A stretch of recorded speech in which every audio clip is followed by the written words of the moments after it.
salih wa ala alihi wa ashabihi wa man tabi'ahum bi ihsan ila yaumiddin. Wa kafa billahi shahidan ma ba'du. Awalan hayya nashkuru ila Allah ma'una lillah li'anna Allah ya'ti bismi liman yasha wa yaqdir. Wassalatu wassalamu ala asyrafil anbiya wal mursalin Muhammad bin Abdullah sallallahu alaihi wasallam wa ala alihi wa ashabihi ajmain wa man tabi'ahum bi ihsan illa yaumiddin illa yaumil qiyamah amma ba'du. Hadirin Allah Subhanahu wa taala, di malam ini, di malam yang mulia ini, saudara kita bernama Ustadz Wisnu Saputra akan menyampaikan kultum singkat yang berjudul apa? Kultumnya judulnya apa? Keistimewaan Imam Syafi'i. Keistimewaan Imam Syafi'i. Oleh karena itu para hadirin, marilah kita simak kultumnya dengan baik dan hikmat. Semoga Allah merahmati pertemuan majelis kita malam hari ini. Amin ya rabbal alamin. Acara pertama ini yang secara berlangsung yaitu pembukaan. Mari kita buka kultum ini yang mulia ini dengan ucap kalimat tasmiyah Bismillahirrahmanirrahim. Yang kedua, langsung acara pokok, acara inti, yaitu ceramah yang akan disampaikan kepada Ustadz Wisnu. Kepada Ustadz Wisnu, saya persilahkan. Assalamualaikum warahmatullahi wabarakatuh.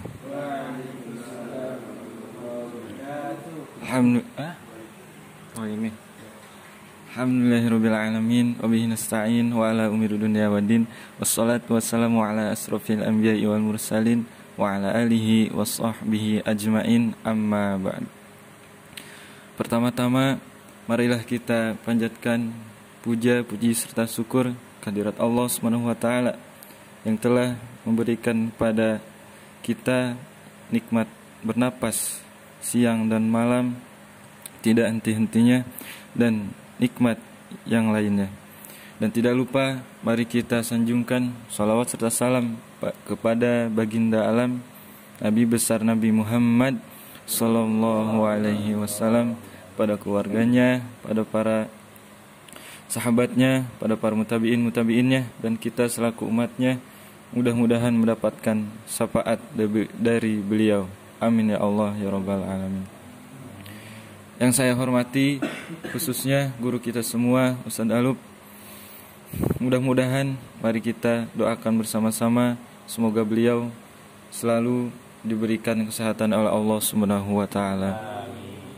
Dan tidak lupa yang saya hormati teman-teman perjuangan semuanya, yang mudah-mudahan oleh Allah dilancarkan segala urusannya, dikabulkan segala cita-citanya, dan dijadikan para hafiz Quran yang diridai oleh Allah Subhanahu wa taala. Teman-teman sekalian, di antara keagungan agama ini, Allah telah menjadikan adanya para imam yang memiliki ilmu agama yang menjelaskan pada umat tentang urusan agama. Merekalah cahaya yang menerangi jalan menuju kebaikan, dan merekalah yang sangat dibutuhkan oleh orang yang menghadapi kebingungan dalam urusan agama. Merekalah penyejuk hati bagi orang yang menghadapi problematika kehidupan dan berusaha mencari solusi agama. Merekalah para pejuang yang memerangi jalan-jalan kesesatan yang selalu siap menyimpangkan umat ini. Merekalah yang Allah perintahkan agar umat bertanya kepada seseorang yang mempunyai pengetahuan, sebagaimana firman Allah dalam surat An-Nahl ayat 43 yang artinya, maka bertanyalah kepada orang yang mempunyai pengetahuan atau ilmu jika kamu tidak mengetahui. Banyak para imam di umat ini yang kita banggakan, akan tetapi di antara mereka ada 4 imam yang tersohor, yaitu para pendiri 4 mazhab. Mereka itu adalah Al-Imam Abu Hanifah, Al-Imam Malik bin Anas, Al-Imam As-Syafi'i, dan Imam Ahmad bin Hanbal rahimahumullah. Teman-teman sekalian, meskipun ada mazhab-mazhab fikih yang lain, akan tetapi keempat mazhab ini adalah yang diterima secara luas dalam dunia Islam hingga saat ini. Bahkan sebagian negeri dikenal dengan mazhab tertentu. Contohnya, mazhab Syafi'i banyak tersebar di negara-negara Asia Tenggara, mazhab Maliki banyak tersebar di negeri-negeri Afrika, mazhab Hanafi banyak tersebar di India, Pakistan, Bangladesh dan Afghanistan dan juga Cina. Adapun mazhab Hambali banyak tersebar di negeri-negeri Arab, khususnya Arab Saudi. Nama asli Imam As-Syafi'i adalah Abu Abdullah Muhammad bin Idris As-Syafi'i Al-Muhtalibi Al-Qurasi. Imam As-Syafi'i adalah mufti besar Sunni Islam dan juga pendiri mazhab As-Syafi'i yang tergolong kerabat dari Rasulullah Sallallahu Alaihi Wasallam. Ia termasuk dalam Bani Muthalib, yaitu keturunan dari Al-Muthalib, saudara dari Hasim yang merupakan kakek Muhammad. Saat usia 13 tahun, Imam Syafi'i dikirim ibunya ke Madinah untuk berguru pada ulama besar, yaitu Imam Malik. 2 tahun kemudian, ia juga pergi ke Irak untuk berguru pada murid-murid Imam Hanafi di sana. Ayahnya, Imam As-Syafi'i yang bernama Idris bin Abbas, menyertai istrinya dalam sebuah perjalanan yang cukup jauh, yaitu menuju Kampung Gajah, Palestina, di mana saat itu umat Islam sedang berperang membela negeri Islam di kota Askalan. Pada saat itu Fatimah Ad-Jadiyah sedang mengandung dan Idris bin Abbas gembira dengan hal ini. Lalu ia berkata, "Jika engkau melahirkan seorang putra, maka akan kunamakan Muhammad dan akan kupanggil dengan nama salah seorang kakeknya, yaitu As-Syafi'i bin As-Sa'ib." Imam Ahmad bin Hambal berkata, "Sesungguhnya Allah telah mentakdirkan pada setiap 100 tahun ada seorang yang akan mengajarkan sunnah dan akan menyingkirkan para pendusta terhadap Rasulullah Sallallahu Alaihi Wasallam. Kami berpendapat pada 100 tahun yang pertama Allah mentakdirkan Umar bin Abdul Aziz dan pada 100 tahun berikutnya Allah menakdirkan Imam As-Syafi'i."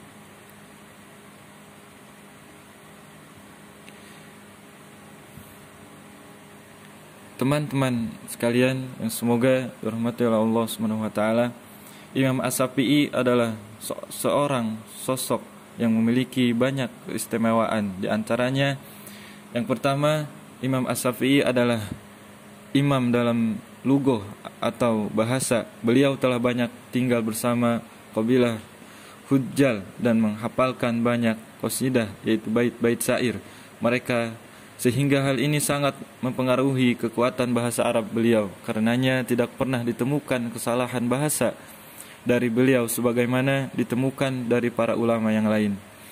Ibnu Hisam, penulis Sirah Nabi, berkata, As-Syafi'i adalah hujah dalam bahasa Arab. Yang kedua, beliau memiliki syair-syair yang sangat istimewa. Imam As-Syafi'i tidak banyak menulis syair-syair, akan tetapi syair-syair beliau sederhana, mudah dipahami dan mengandung makna yang sangat dalam. Contoh syair beliau adalah, beliau berkata, "Kita mencela zaman kita, padahal celaan itu ada pada diri kita sendiri, dan zaman kita adalah tidak memiliki aib kecuali celaan terhadap kita sendiri." Dan yang ketiga, Imam As-Syafi'i tegar di atas sunnah dan memerangi perkara bid'ah. Imam As-Syafi'i digelari dengan Nasirul Hadis, yaitu penolong hadis-hadis Nabi Sallallahu Alaihi Wasallam. Yaitu pengagungan beliau terhadap sunnah-sunnah Nabi sangatlah nampak. Karenanya beliau sering berdebat dengan ahlul bid'ah dan mematahkan hujah-hujah mereka. Demikian juga di Baghdad, adanya sikap mendahulukan ra'yu, yaitu pendapat, daripada sunnah-sunnah Nabi, sehingga sunnah-sunnah Nabi ditolak dengan berbagai metode. Al-Imam As-Syafi'i datang dan membantah dan mematahkan pemikiran yang menyimpang tersebut. Akan datang penjelasan yang lebih dalam tentang bantahan Al-Imam As-Syafi'i terhadap ahlu bid'ah. Yang keempat, keistimewaan Imam As-Syafi'i adalah beliau memiliki karismatik. Al-Imam As-Syafi'i rahimahullah memiliki karismatik dan daya tarik yang sangat luar biasa, hingga para ulama besar yang ada di Baghdad tertarik dengan beliau dan belajar kepada beliau, seperti Imam Ahmad bin Hambal dan Abu Thawr yang masing-masing ternyata memiliki mazhab tersendiri. Akan tetapi mereka belajar pada Imam As-Syafi'i dan sangat mencintai dan mengagungkan Al-Imam As-Syafi'i. Abu Thawr pernah ditanya, manakah yang lebih faqih, As-Syafi'i ataukah Muhammad bin Al-Hasan? Dan Muhammad bin Al-Hasan adalah guru dari Imam As-Syafi'i. Kemudian guru tersebut menjawab, beliau berkata, Imam As-Syafi'i lebih faqih daripada Muhammad bin Al-Hasan dan juga Abu Yusuf. Muhammad bin Al-Hasan dan Abu Yusuf adalah murid senior dari Abu Hanifah dan lebih faqih dari Abu Hanifah, dan juga lebih faqih dari Muhammad gurunya Abu Hanifah, dan lebih faqih dari Ibrahim gurunya Hamad, dan lebih faqih pula daripada Alqamah gurunya Ibrahim, dan lebih faqih daripada Al-Aswad yaitu gurunya Alqamah. Padahal Abu Thawr dahulunya mengikuti mazhab Ahlu Ra'yi di Baghdad sebelum datangnya Al-Imam As-Syafi'i. Jawaban Abu Thawr ini menunjukkan kecintaan yang sangat dalam kepada Al-Imam As-Syafi'i rahimahumullah. Lihatlah bagaimana cintanya Al-Imam Ahmad kepada gurunya As-Syafi'i, sehingga beliau pernah berkata, 6 orang yang aku doakan mereka di waktu sahur sebelum subuh, dan salah satunya adalah Al-Imam As-Syafi'i.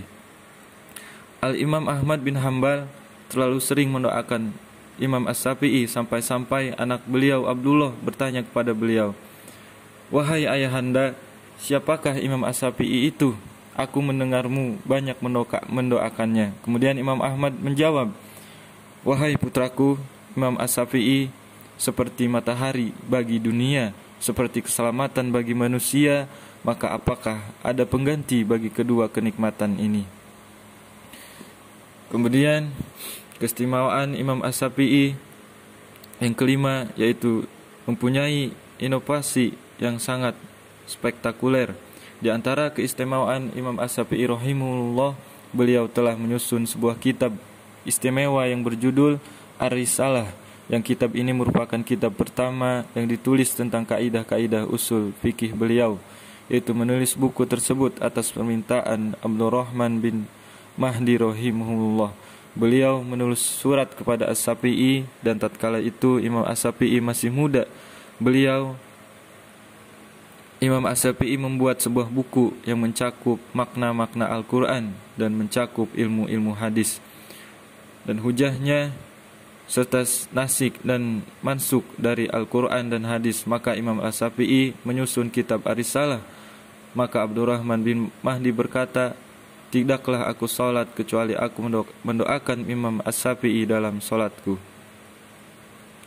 Demikian pula hanya dengan kitab Al-Um yang disusun oleh Al-Imam As-Syafi'i sebagai kitab fikih yang disusun dengan penyusunan bab-bab fikih yang luar biasa, sehingga memudahkan para murid beliau untuk belajar dengan baik.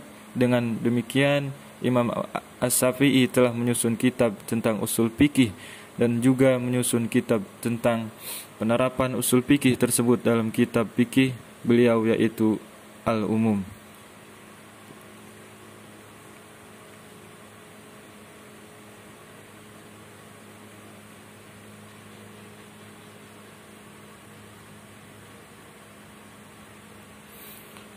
Dan keistimewaan Imam As-Syafi'i yang berikutnya adalah Imam As-Syafi'i menghafal Al-Quran dan berhasil menamatkannya dalam usia 7 tahun. Dalam usia 7 tahun ia sudah menghafal Al-Quran 30 juz. Pada usia 10 tahun, menurut riwayat lain yaitu 13 tahun, ia hafal kitab Al-Muwatta karya Imam Malik, dan pada usia 15 tahun, menurut riwayat lain 18 tahun ia sudah dipercayakan untuk berfatwa oleh gurunya Muslim bin Khalid Al-Janji. Dan mungkin beberapa itu adalah keistimewaan dari Imam As-Syafi'i rahimahumullah. Mudah-mudahan sosok Imam As-Syafi'i ini bisa menjadi motivasi bagi kita sebagai penghafal Al-Quran, yaitu untuk selalu bersemangat dalam menghafal Al-Quran dan beristiqomah dalam menghafalkan ayat-ayat suci Al-Quran. Semoga kita semua mendapatkan rahmat dan ridho dari Allah Subhanahu wa ta'ala. Amin ya Allah ya Rabbal Alamin. Mungkin itu saja kultum yang dapat saya sampaikan. Kurang lebihnya mohon maaf dan dimaklum. Wabillahi taufiq wal hidayah. Wassalamualaikum warahmatullahi wabarakatuh.